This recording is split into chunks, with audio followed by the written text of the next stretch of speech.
यमलोक धर्मराज के दरबार में बहुत टेंशन का माहौल था। सारे यमदूत लाइन में खड़े थे और एक दूसरे को तिरछी आंखों से देख रहे थे, लेकिन किसी की भी कुछ कहने या पूछने की हिम्मत नहीं थी। चित्रगुप्त बार बार अपना चश्मा पोंछकर पन्ने पलट रहे थे। उनके आगे रजिस्टरों का पहाड़ सा रखा था। चित्रगुप्त बार बार रजिस्टर पर रजिस्टर देखे जा रहे थे, पर कुछ समझ नहीं आ रहा था। अंततः उन्होंने गुस्से में रजिस्टर को जोर से बंद कर दिया। धर्मराज, रिकॉर्ड तो सब ठीक है, परंतु कुछ समझ नहीं आ रहा। कहना क्या चाहते हो चित्रगुप्त? मुझे तो ये समझ नहीं आ रहा कि आप इतने लापरवाह कैसे हो सकते हैं। धर्मराज, अब इसमें मेरी क्या गलती है? मैंने तो अपना काम सही तरीके से किया, यमदूत को सही समय पर धरती पर भेज दिया। आप धरती वासियों की तरह बात ना करें। क्या आपका वर्क प्रोफाइल इतना ही है? और अगर आपने अपना प्रोफाइल पूरी तरह से जानना ही है तो सुनिए, सारे रिकॉर्ड मेंटेन करना, सबके पाप पुण्य का हिसाब किताब लिखना और तय समय पर यमदूत को उनके प्राण लेने के लिए धरती पर भेजना, और यमदूत अपना पूरा काम करके सही समय पर यमलोक वापस आ जाएं। ये सारे कार्य आपके वर्क प्रोफाइल में आते हैं। धर्मराज, क्षमा चाहता हूं, लेकिन ये सब मेरे काम में कब शामिल हो गया? ये पता करना आपकी जिम्मेदारी है कि कब, कैसे और क्या हुआ। हम आपको समय पर सैलरी देते हैं, इंक्रीमेंट देते हैं, तो उसके साथ साथ आपकी वर्क प्रोफाइल भी तो बड़ी होती जाएगी।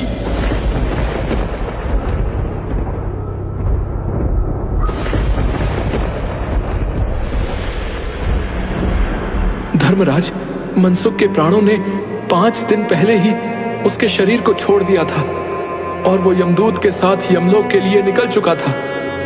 अगर वो धरती से निकल चुका था तो बीच में कहां रह गया? धर्मराज, यही तो समझ नहीं आ रहा कि वो कहां रह गया। वो यमदूत कहां है? धर्मराज, वो भी लापता है, उसका भी कुछ पता नहीं लग रहा।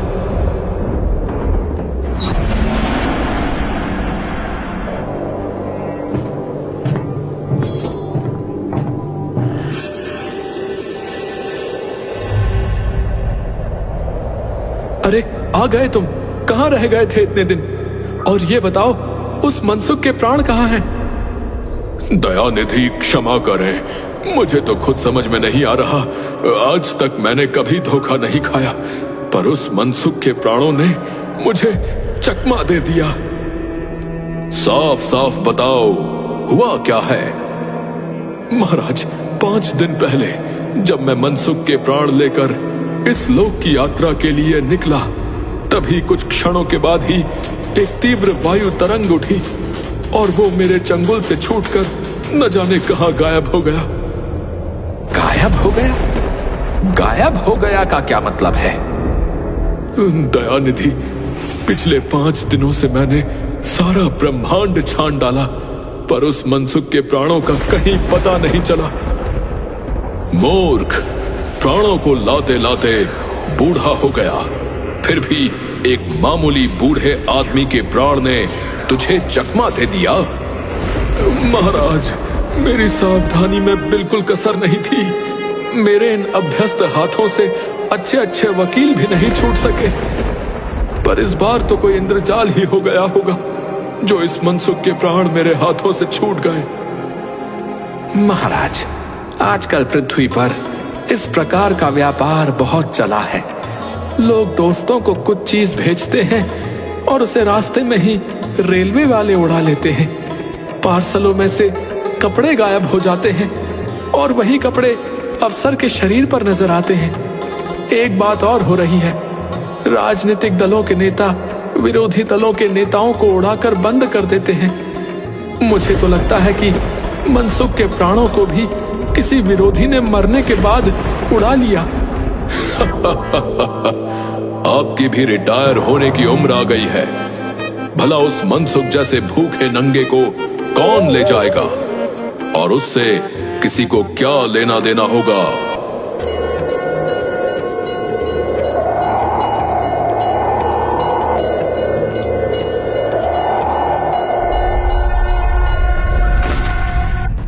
नारायण नारायण, क्या बात है धर्मराज, क्यों चिंतित बैठे हैं?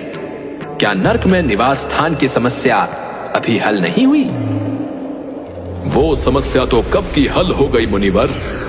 पिछले कुछ सालों में बड़े ही गुणी कलाकार आए हैं हमारे नर्क में। इमारत के ठेकेदार जिन्होंने पूरे पैसे लेकर रद्दी इमारतें बनाई, बड़े बड़े इंजीनियर भी आ गए हैं जिन्होंने ठेकेदारों से मिलकर पंचवर्षीय योजनाओं का पैसा खाया। उन सब ने मिलकर नर्क में कुछ ही दिनों में कई नई इमारतें खड़ी कर दी हैं। अब हमारे नर्क में रहने की कोई समस्या नहीं है।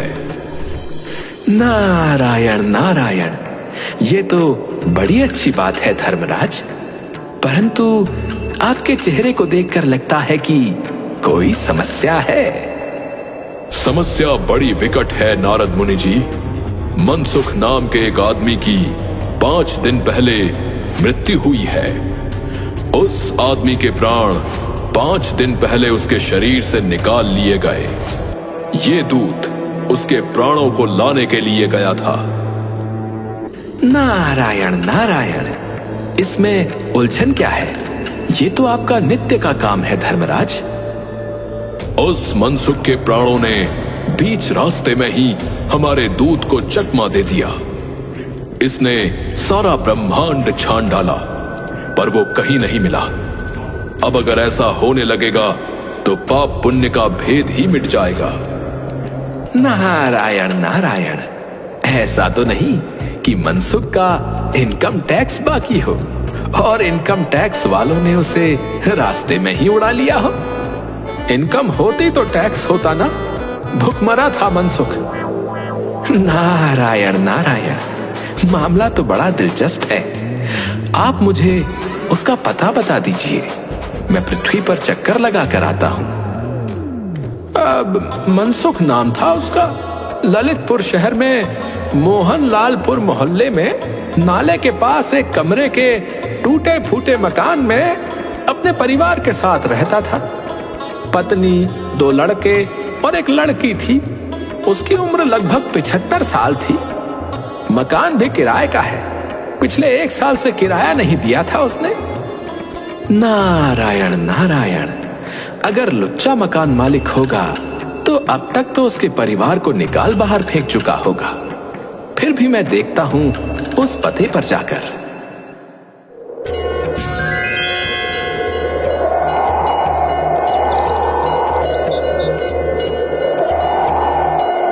नारद मुनि चित्रगुप्त के बताए हुए पते पर जाते हैं और माँ बेटी का रोना सुनकर दरवाजे के बाहर से ही समझ जाते हैं कि मनसुख का घर यही है। नारद मुनि दरवाजे से आवाज लगाते हैं, नारायण नारायण, घर में कोई है क्या?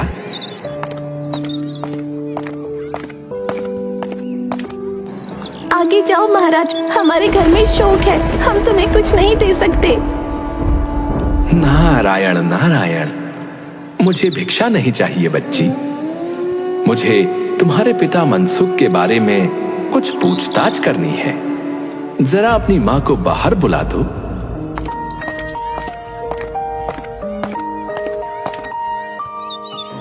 कहो महाराज, क्या बात है? नारायण नारायण, माताजी, मनसुख को क्या बीमारी थी? क्या बताऊं, गरीबी की बीमारी थी मनसुख को। 5 साल हो गए थे रिटायर हुए, लेकिन पेंशन अभी तक मिलना नहीं शुरू हुई थी। हर 15 दिन में एक दरख्वास्त देते थे, पर वहां से कोई जवाब नहीं आता था। इन 5 सालों में सब गहने बेचकर हम लोग खा गए, फिर बर्तन बिके, अब कुछ नहीं बचा था। चिंता में घुलते घुलते और भूखे मरते मरते उन्होंने दम तोड़ दिया। अब कुछ भी नहीं बचा, यही बीमारी थी उन्हें। नारायण नारायण, उनकी इतनी ही उम्र थी माताजी? उम्र तो बहुत थी। 5,000 से 6,000 रुपए महीना पेंशन मिलती तो कुछ और काम कहीं करके गुजारा कर जाते, पर क्या करें, 5 साल का समय कम नहीं होता है। अभी तक एक कौड़ी भी नहीं मिली पेंशन की हमें। नारायण नारायण। हाँ माता, तुम सही कह रही हो। महाराज, आप तो साधु हैं, सिद्ध पुरुष लगते हैं। कुछ ऐसा नहीं कर सकते कि उनकी रुकी हुई पेंशन मिल जाए, इन बच्चों का पेट भर जाए। नारायण नारायण। साधुओं की बात कौन मानता है माता। मेरा यहाँ कोई मठ तो है नहीं, फिर भी मैं तुम्हारे लिए सरकारी दफ्तर जाऊंगा और कोशिश करूंगा कि मनसुख की पेंशन तुम्हें मिलना शुरू हो जाए।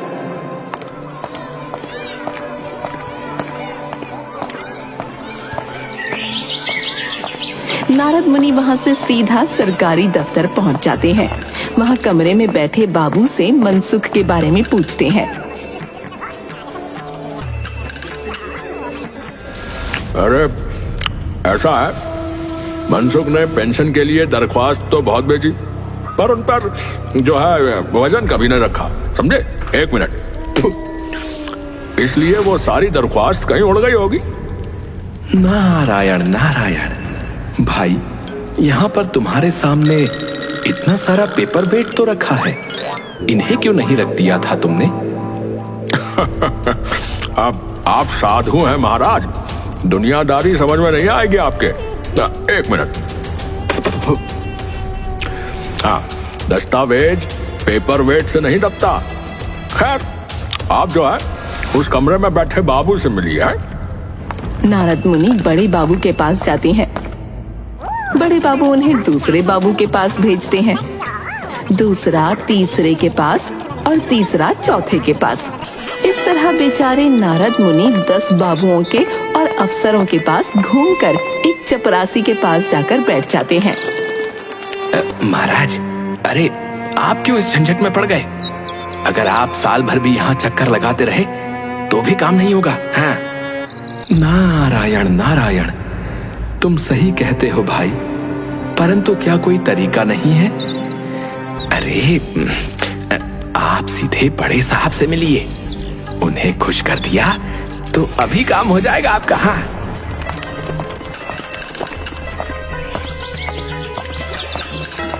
नारद मुनि सीधे बड़े साहब के कमरे में पहुंच जाते हैं। बाहर बैठा चपरासी नींद ले रहा था, इसलिए नारद मुनि को किसी ने नहीं रोका। बिना विजिटिंग कार्ड के आए नारद मुनि को देखकर बड़े साहब नाराज होते हुए बोले, अरे अरे अरे, क्या आपने इसे कोई मंदिर समझ लिया है जो मुंह उठाए यहाँ घुसते चले आए? नारायण नारायण। साहब, आप नाराज क्यों होते हैं? दरवाजा खुला था और आपका चपरासी सो रहा था, इसलिए मैं सीधा अंदर चला आया। चिट क्यों नहीं भेजी? नारायण नारायण। कैसे भेजता साहब? चपरासी जो सो रहा था आपका। क्या काम है? नारद मुनि ने मनसुख का पेंशन केस बतलाया। आप तो बैरागी हैं, दफ्तरों के रीति रिवाज नहीं जानते। असल में मनसुख ने गलती की। नारायण नारायण। कैसी गलती की मनसुख ने? बड़े साहब, मैं उस गलती को सुधार सकता हूँ क्या? भाई, ये भी एक मंदिर है, यहाँ भी दान पुण्य करना पड़ता है। आप मनसुख के खास मालूम होते हैं। मनसुख की दरख्वास्त उड़ रही है, उन पर वजन रखिए। वजन वजन वजन। नारायण नारायण। मतलब यहाँ समस्या वजन की खड़ी हो रही है। कितने किलो का वजन रखना होगा? आप मुझे बताइए, मैं बाहर से उतने किलो की ईंट लाकर रख देता हूँ। भाई, सरकारी पैसे का मामला है। पेंशन का केस बीसीओ दफ्तरों में जाता है, देर लगी जाती है। बीसीओ बार एक ही बात को 20 जगह लिखना पड़ता है, तब पक्की होती है पेंशन। जितनी पेंशन मिलती है उतने की स्टेशनरी लग जाती है। समय तो लगता है इन कामों में। हाँ, काम जल्दी भी हो सकता है, मगर आगे कुछ बोलते बोलते बड़े साहब रुक जाते हैं। नारायण नारायण। कहिए बड़े साहब, मगर क्या? मगर वजन चाहिए। आप समझे नहीं? जैसे आपकी ये सुंदर वीणा है, इसका भी वजन मनसुख की दरख्वास्त पर रखा जा सकता है। मेरी लड़की गाना बजाना सिखाती है, ये वीणा मैं उसे दे दूंगा। साधु संतों की वीणा से तो और अच्छे स्वर निकलते हैं।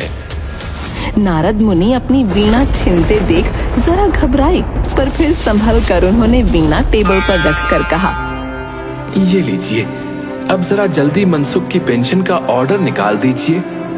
बड़े साहब ने प्रसन्नता से उन्हें कुर्सी दी, वीणा को एक कोने में रखा और घंटी बजाई। चपरासी आया।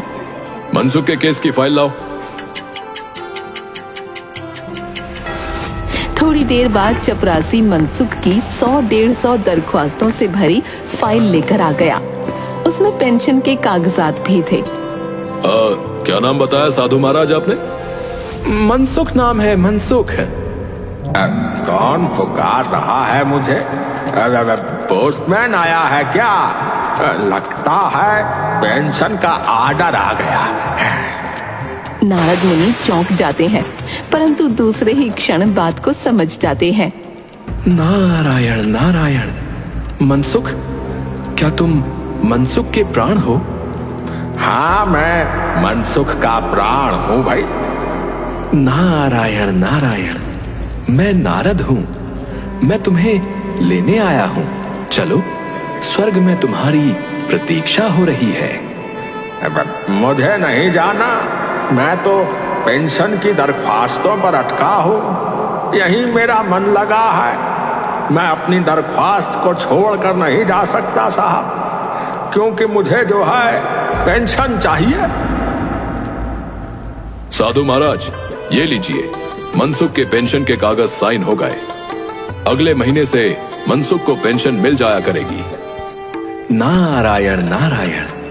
पेंशन मनसुख को कैसे मिलेगी? जैसे बाकियों को मिलती है, वैसे ही मनसुख को भी उसकी पेंशन मिल जाएगी।